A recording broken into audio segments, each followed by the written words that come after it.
Hello, and welcome to our LibGuide. When writing about history, it's helpful to have a mix of primary and secondary sources.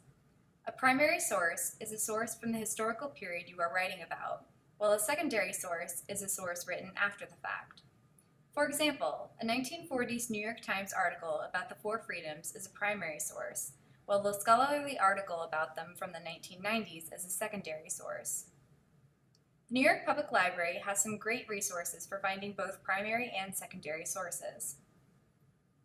Go to the Articles and Databases section of the NYPL site under Research.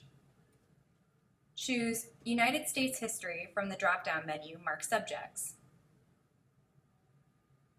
Check At Home with a Library Card if you are doing research from your personal computer. You'll see that 31 databases come up. Let's try New York Tribune / Herald Tribune from 1841 to 1962. Enter your library card barcode to access the database.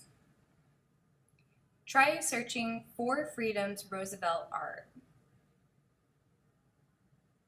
The first article that comes up is from 1943.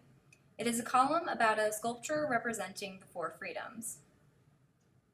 The article may be short, but looking at contemporary newspaper articles can add a very interesting sense of context to your historical studies. It's rewarding to read something that was actually read during the time you were writing about. There are a lot of primary source databases to explore on the NYPL site. This article is just one of many.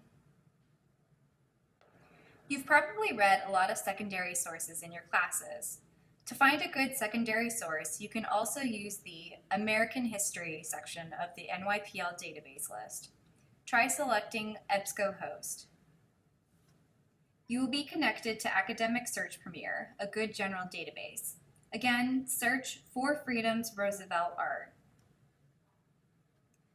Thousands of articles come up, but for now we'll just look at the first page. The third article, Heroes and Victims in Modernist Memorials, looks at the Four Freedoms Park and was written last year for Modern Age.